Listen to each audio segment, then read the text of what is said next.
하나님의 은혜와 평강이 당신의 삶에 가득하기를 기도합니다. 오늘 우리가 함께 나눌 이 이야기가 당신의 마음의 깊은 위로와 새로운 힘이 되기를 소망합니다. 만약 오늘 메시지가 당신에게 축복이 되었다면 주변의 소중한 이들과 이 기쁨을 함께 나눠주시길 바랍니다. 당신의 좋아요와 구독은 이 귀한 복음의 메시지를 더 많은 이들에게 전하는 아름다운 통로가 될 것입니다. 주님의 이름으로 축복합니다. 지금으로부터 약 2000년 전 인류 역사상 가장 고요하고도 가장 위대한 아침이 밝았습니다. 바로 예수 그리스도께서 죽음을 이기시고 부활하신 첫 번째 부활절 아침이었습니다. 그날 새벽 예수님의 시신의 향유를 바르기 위해 무덤을 찾아갔던 여인들은 텅 빈 무덤 앞에서 큰 충격과 슬픔에 빠졌습니다. 바로 그때 그들 앞에 나타난 천사가 전한 첫 번째 메시지가 무엇이었는지 아십니까? 두려워하지 말라. 부활 이후 하늘로부터 온 첫 번째 음성은 바로 두려워하지 말라는 위로였습니다. 잠시 후 부활하신 예수님께서 직접 여인들 앞에 나타나셨습니다. 그리고 그분의 입에서 나온 첫 번째 말씀 또한 똑같았습니다. 두려워하지 말라. 그날 저녁 제자들은 유대인들이 두려워 한 방에 모여 문을 걸어 잠그고 숨어 있었습니다. 절망과 공포에 사로잡힌 그들 가운데 예수님께서 호련히 나타나시어 건넨 첫 번째 말씀 역시 이것이었습니다. 두려워하지 말라. 너희에게 평강이 있을지어다. 성경 전체를 통틀어 하나님께서 우리에게 가장 자주 하시는 명령이 바로 두려워하지 말라는 말씀입니다.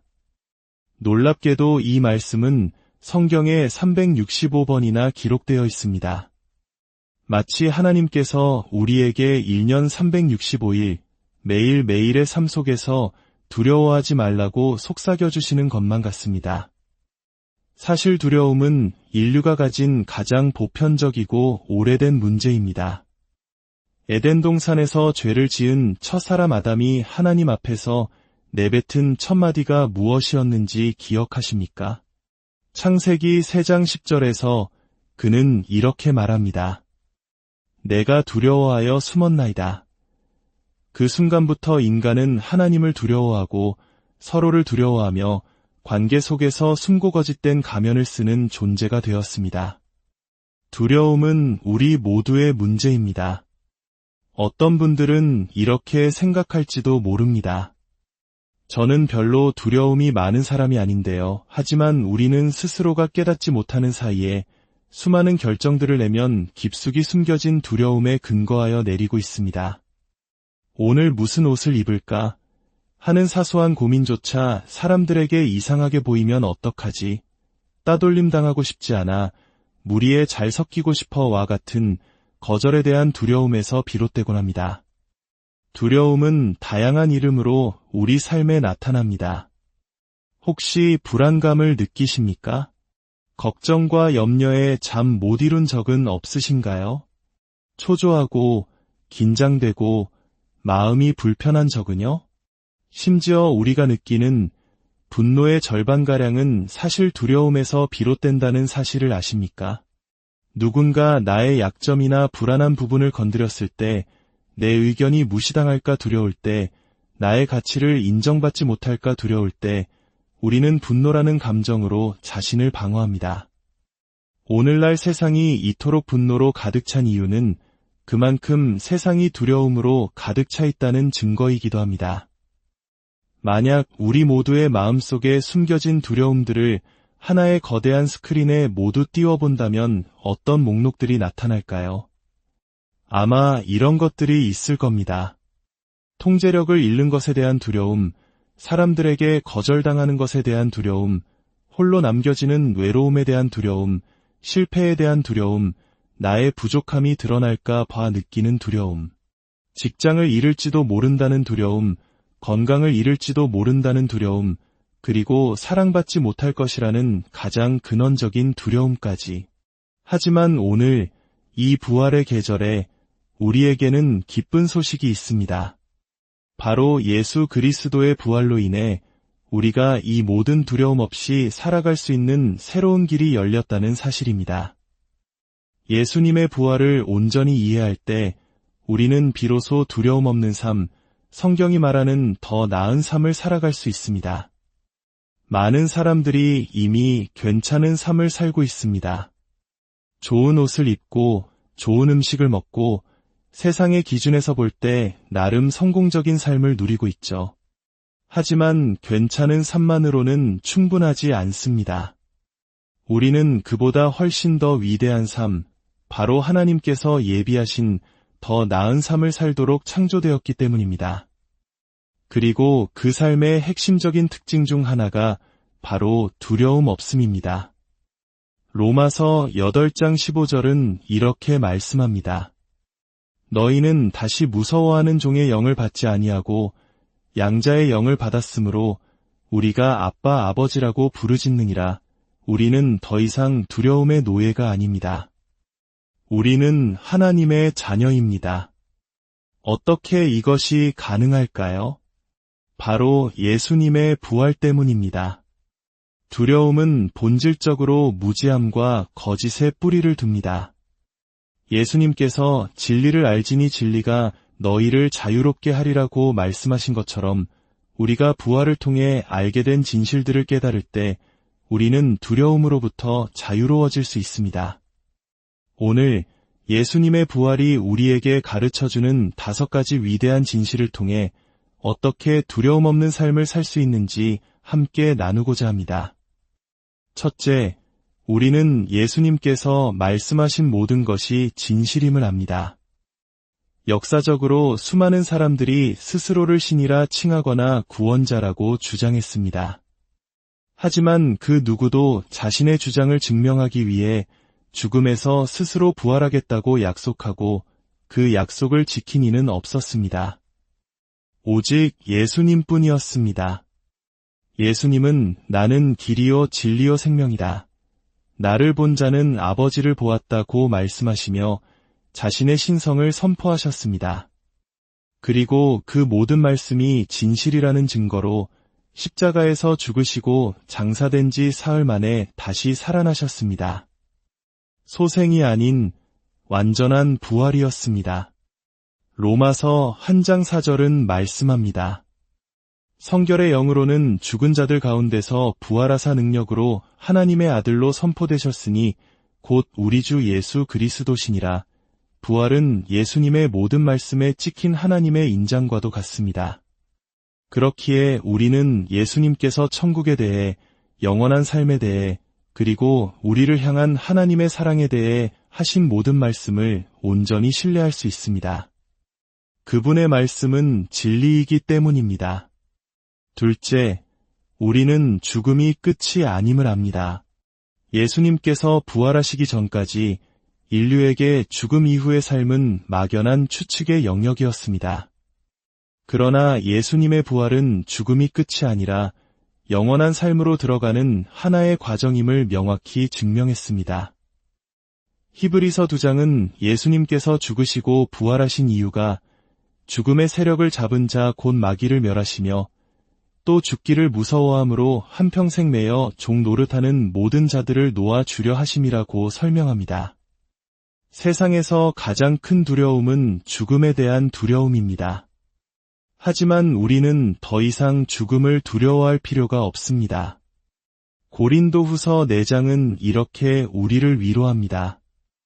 예수를 다시 살리신 이가 예수와 함께 우리도 다시 살리사. 그러므로 우리가 낙심하지 아니하노니 우리의 겉사람은 낡아지나 우리의 속사람은 날로 새로워지도다. 우리가 잠시 받는 환난에 경한 것이 지극히 크고 영원한 영광에 중한 것을 우리에게 이루게 함이니 그렇습니다. 우리의 육신은 시간이 흐르며 쇠약해지겠지만 우리의 영혼은 날마다 새로워집니다. 지금 겪는 고통과 어려움은 영원한 영광에 비하면 아무것도 아닙니다. 죽음은 이야기의 끝이 아니라 더 영광스러운 이야기의 시작일 뿐입니다.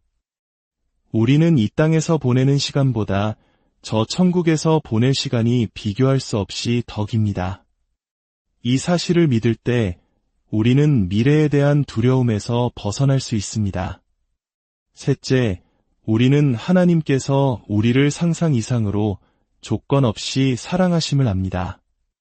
하나님은 그 사랑을 말로만 하지 않으시고 행동으로 보여주셨습니다. 로마서 5장 8절은 증언합니다. 우리가 아직 죄인 되었을 때에 그리스도께서 우리를 위하여 죽으심으로 하나님께서 우리에 대한 자기의 사랑을 확증하셨느니라. 하나님은 엽서 한 장을 보내 사랑한다고 말씀하신 것이 아닙니다. 자신의 가장 소중한 것, 바로 독생자 예수 그리스도를, 아니 자기 자신을 우리에게 보내셨습니다. 예수님께서 십자가에서 두 팔을 벌리고 돌아가신 것은 내가 너를 이만큼 사랑한다. 너 없이는 사느니 차라리 죽음을 택할 만큼 너를 사랑한다. 고 외치시는 하나님의 절절한 사랑 고백이었습니다. 에베소서 3장은 그 사랑의 깊이와 넓이, 높이와 길이를 깨닫게 되기를 기도합니다.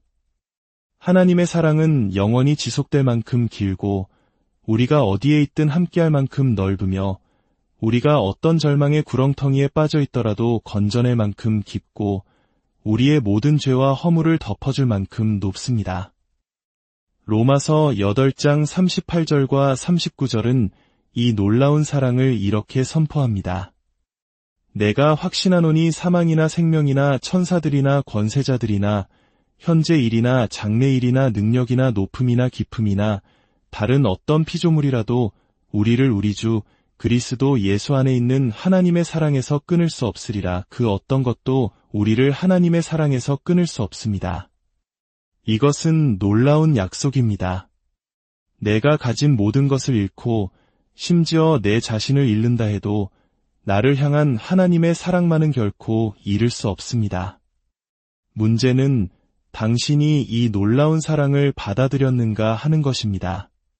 만약 당신이 이 사랑을 받아들이지 않았다면 이 모든 설명은 당신에게 아무런 의미가 없습니다. 하나님의 사랑은 당신의 삶에 아무런 변화도 일으키지 못할 것입니다. 하나님은 당신이 그 사랑을 느끼고 이해하고 그 사랑 안에서 살아가기를 간절히 원하십니다. 많은 사람들이 하나님, 제가 하나님을 더 사랑하지 못하는 것이 문제입니다. 라고 고백합니다.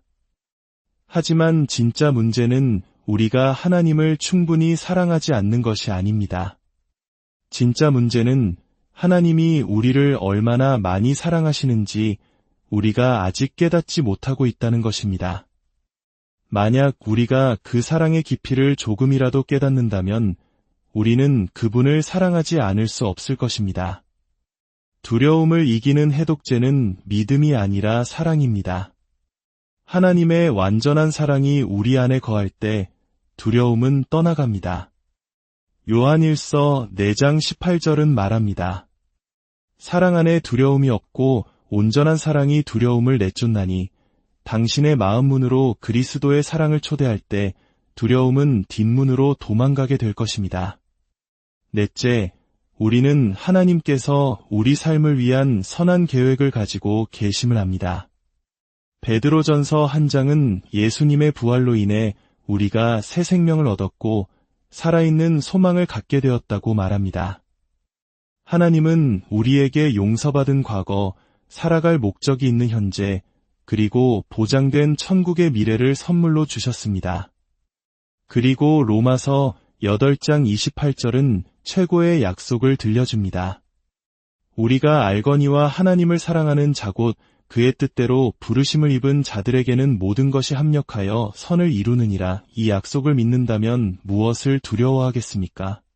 설령 내가 실수를 하고 어리석은 결정을 내릴지라도 하나님께서는 그 모든 조각들마저 사용하셔서 결국에는 선한 결과를 만들어내실 것입니다. 당신의 문제를 넘어선 하나님의 위대한 계획이 있음을 믿으십시오. 다섯째, 우리는 하나님께서 우리의 모든 필요를 채워주실 것을 압니다. 하나님께서는 우리의 가장 큰 문제, 바로 죄의 문제를 해결하시기 위해 예수님을 보내셨습니다. 그 가장 큰 문제를 해결하신 하나님께서 우리의 일상적인 재정 문제, 건강 문제, 관계의 어려움들을 외면하실 리가 없습니다. 에베소서 한 장은 우리에게 베푸신 능력의 지극히 크심이 어떠한 것을 너희로 알게 하시기를 구하노라. 그의 능력이 그리스도 안에서 역사하사 죽은 자들 가운데서 다시 살리셨다고 말합니다. 예수님을 죽음에서 일으키신 바로 그 엄청난 능력이 오늘 당신의 문제를 돕기 위해 예비되어 있습니다. 지금 이 순간 예수님께서는 하늘 보좌 우편에서 우리를 위해 기도하고 계십니다. 히브리서는 예수님께서 우리의 연약함을 동정하시는 대제사장이시기 때문에 우리가 두려움 없이 은혜의 보좌 앞에 담대히 나아갈 수 있다고 격려합니다. 어린 자녀가 중요한 회의 중인 아빠의 방에 노크도 없이 뛰어들어가 품에 안기는 것처럼 우리는 하나님의 자녀로서 언제든지 어떤 상황에서든지 두려움 없이 아버지께 나아가 우리의 필요를 구할 수 있습니다. 아빠, 아버지, 저의 도움이 필요해요. 라고 외칠 때 하늘 아버지는 가장 좋은 것으로 우리에게 응답해 주실 것입니다. 예수님께서는 산상수훈에서 염려하지 말라고 거듭 강조하셨습니다. 염려는 아무것도 바꾸지 못하고 오늘을 망칠 뿐이며 하나님을 믿지 않는 불신앙적인 태도이고 불필요한 것이라고 가르치셨습니다. 하늘의 아버지는 우리에게 무엇이 필요한지 이미 다 알고 계시기 때문입니다. 사랑하는 여러분, 이제 말씀을 마무리하며 우리의 마음을 모아 함께 기도하기를 원합니다. 사랑의 하나님 아버지, 오늘 말씀을 통해 예수 그리스도의 부활이 우리에게 얼마나 큰 소망과 능력이 되는지를 다시 한번 깨닫게 하시니 감사합니다. 우리는 예수님의 말씀이 진리이며 죽음이 끝이 아니라는 사실을 믿습니다. 우리를 향한 하나님의 조건 없고 놀라우신 사랑을 믿습니다. 우리의 실패와 실수까지도 사용하사 선을 이루시는 하나님의 선한 계획을 신뢰합니다. 그리고 예수님을 죽음에서 일으키신 그 능력으로 우리의 모든 필요를 채워주실 것을 믿습니다. 주님, 이 시간 간절히 기도합니다. 우리 마음속의 모든 두려움을 거두어 주시고 그 빈자리를 하나님의 완전한 사랑으로 가득 채워 주시옵소서.